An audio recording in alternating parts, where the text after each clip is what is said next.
Good morning guys, welcome है आपका दीक्षा की लाइफ में। आज एक नए ब्लॉग के साथ। आज है चौथ का व्रत। आज हम लोग व्रत रहेंगे। लेट्स ग्लो, ब्लॉग में बने रहिए आप।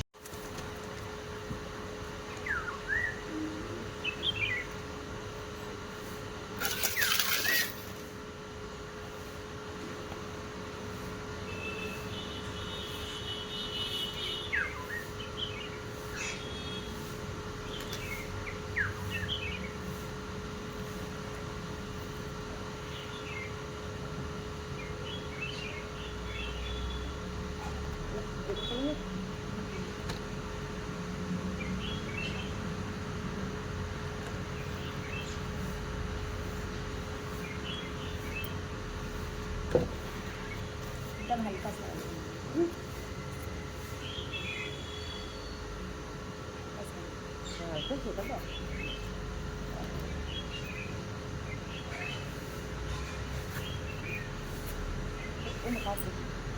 स्वाद 10 मिनिटाचं काय लोकांनी घेतली चार थाळी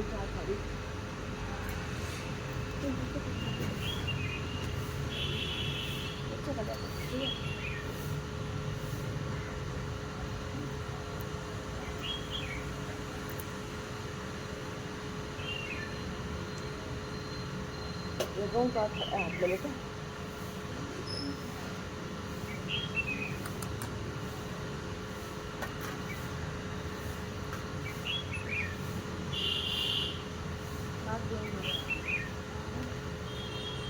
चार गुण ले ले जिनके ले सात की चार सात ले ठीक है ले गणेश जी की सुनिए पहले, विनायक जी पहले तो आस माता की करनी हम देखिए एक असर बावड़ी हो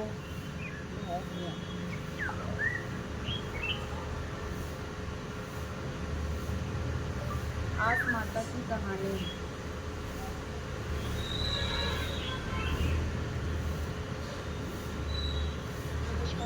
आपको मेरे चैनल में स्वागत है।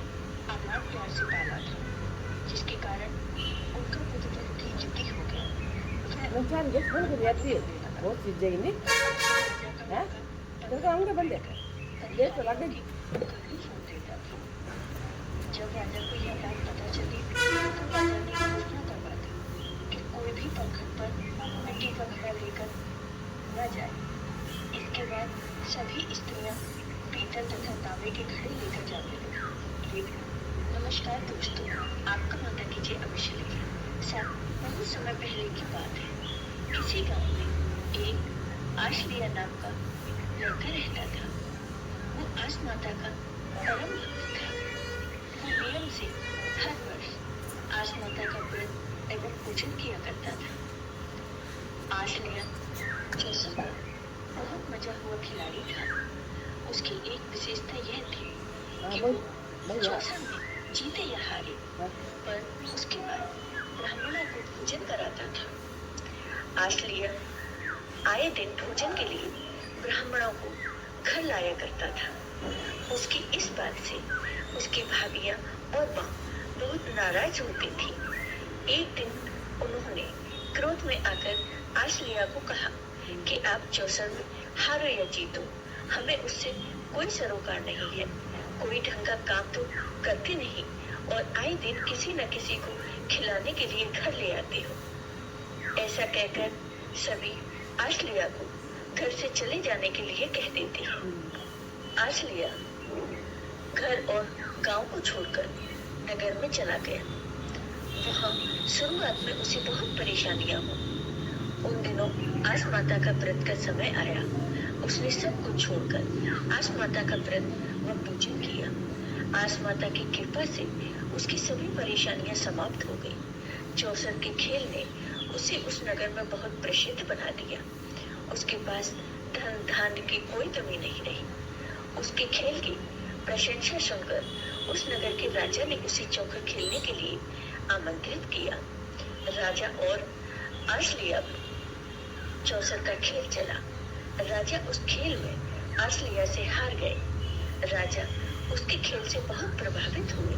राजा ने प्रसन्न होकर उससे अपनी पुत्री का विवाह कर दिया और उसे अपने राज्य का उत्तराधिकारी घोषित कर दिया।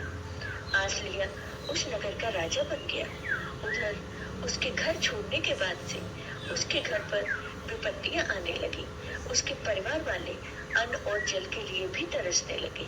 भूख प्यास से दुखी होकर वो भी भटकते हुए उस नगर में आ गए जहाँ का आसलिया राजा था। उन्होंने नगर में आसलिया के विषय में लोगों से सुना कि वो प्रतिदिन ब्राह्मणों और गरीबों को भोजन कराता है और उसके समान चौसर कोई नहीं खेलता। यह सब बातें सुनकर उन्हें आसलिया की याद आ गई। भूख मिटाने और राजा के दर्शन के लिए वो सभी राजमहल के प्रांगण में पहुंच गए। उस दिन राजा आसलिया ने लोगों को अपने हाथ से भोजन परोसा। अपने परिवारजनों को देखकर आसलिया ने उन्हें पहचान लिया। उन सभी ने भी आसलिया को पहचान लिया। आसलिया ने उन सभी का स्वागत किया और वहां सभी से मिलवाया। तब उसके परिवार वाले अपने किए पर बहुत लज्जित हुए और उन्होंने आसलिया से क्षमा मांगी। आसलिया ने उनसे कहा, मैंने कभी आपकी बातों का बुरा नहीं माना। जो आपने किया वो आपकी करनी थी और जो मैंने किया वो मेरा कर्म था। मुझे जो कुछ भी प्राप्त हुआ है वो आसमाता की कृपा से प्राप्त हुआ है। तब सभी लोगों को आसलिया ने इस व्रत के बारे में बताया। इसके बाद वह अपने परिवार के साथ रहने लगा और सुख से राज्य करने लगा। फिर सभी लोग मिलकर आसमाता का व्रत और पूजा पाठ करने लगे। तो हे आसमाता, जैसे आपने आसलिया पर अपनी कृपा की वैसे ही अपने सभी भक्तों पर अपनी कृपा सदा बनाए रखना। जय हो आसमाता की। आपको ये वीडियो पसंद आया हो तो कमेंट बॉक्स में कमेंट कर सकती थी। वह हर रोज नमस्कार। किसी गांव में एक माँ और बेटी रहती थी। वे बहुत गरीब थे। एक दिन लड़की ने अपनी माँ से कहा कि माँ, गांव के सब लोग गणेश मेला देखने जा रहे हैं, मैं भी गणेश मेला देखने जाऊंगी। माँ ने कहा कि बेटी, वहाँ बहुत भीड़ होती है, तुम कहीं गिर जाओगी, तुम्हारे लग जाएगी। लेकिन हर रोज ब्राह्मण से कहती कि तुम सुबह सवेरे ही पूजा करने बैठ जाते हो, मैं घर का कामकाज झाड़ू बुहारी कब करूं? ब्राह्मण उसकी बात को अनसुना कर देता। एक दिन ब्राह्मण गंगा जी में नहाने गया। पीछे से उसकी पत्नी ने गणेश जी की मूर्ति को छिपा दिया। ब्राह्मण ने आकर पूछा, मेरी गणेश जी की मूर्ति कहाँ गई? तब ब्राह्मणी ने आकर पूछा, मेरी गणेश जी की मूर्ति कहाँ गई? तब ब्राह्मणी ने कहा, मुझे नहीं पता कि आपकी मूर्ति कहाँ है।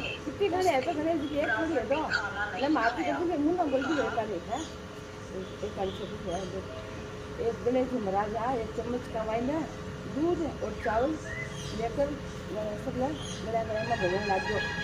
ये लगा मैं गयो, मगर ये दूध और ये चावल मेरी खीर बना दो। सो कोई बंदा बोला इतना सब खीर और इतना सब दूध बनाना ये थोड़ी बनेगी। सब घर गली कितना घर हम वो जाकर आ गयो। तभी भगवान कमाई कोई भी हाँ कौन बड़ी वो घूमता बुढ़ी भाई को बोल बुढ़ी भाई देखो एक शुक्ल गला में घूम आयो, लेकिन ऐसा इतना से चावल इतना से दूध है, कोई भी मिले कौन नहीं बोलियो कर खीर बना दूंगा। बाबूजी भाई बोली ला बेटा मैंने दो मैं बना दूँ। बाबूजी भाई को इतने बुरे सारे बर्तन दे दियो, दिन चावल और दूध वो घाल कर छोड़ दियो गैस के ऊपर, ढक्कन छोड़ दिया। थोड़ी देर बाद में देखे तो वो गणेश जी की कृपा से वो बर्तन पूरा चौकना पूरा घर के खीर को एकदम हो गया। तो फिर गणेश जी आया, बोले माँ खीर बन गई? तो हाँ भाया नहीं बन गई खीर। फिर गणेश जी पूरा गाँव का मैंने खीर को निमन गया सजा बोलिया भी मैं है मेरा सब जब और देता गया। बोला तो गणेश जी की माया है देखो, और खीर इतनी बन गई सजा सबको फिर खाना खिलाए गणेश जी महाराज जिसको बुद्ध भाई ने दिए तो समझा दिए पत्ता कागज तक अपने सारे परिवार में दिए तुम गाड़ मट्टी में गाड़ी मुड़ी को मिला जाता है। apa mau ini punya apa boleh ini bisa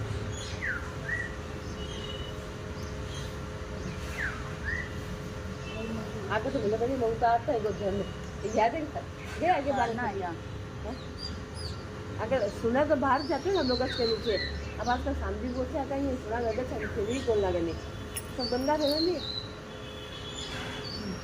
किसको हुए जब जगत को पानी तो करा देंगे वो छोड़ के जाएंगे गोल गोल नहीं घूमोगे तो हाँ ठीक है कर देगा इन्हें जैसे इन्हें चली जाओ खड़ा हो जाओ और आप ले जाने अरे चलिए मोबाइल में पड़ा पड़े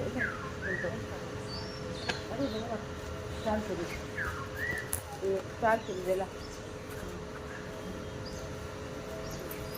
बहुत अच्छा गाड़ी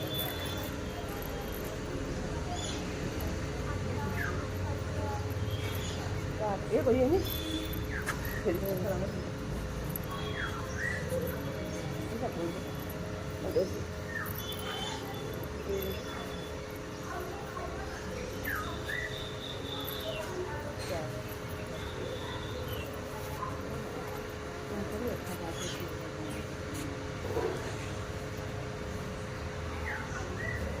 हटा दे रहे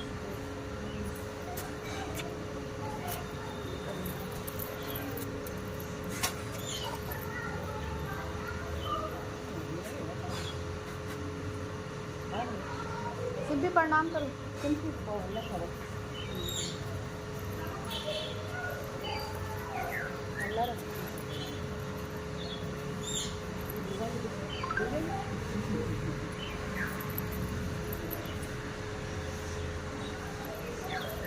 फोन उठा लो फोन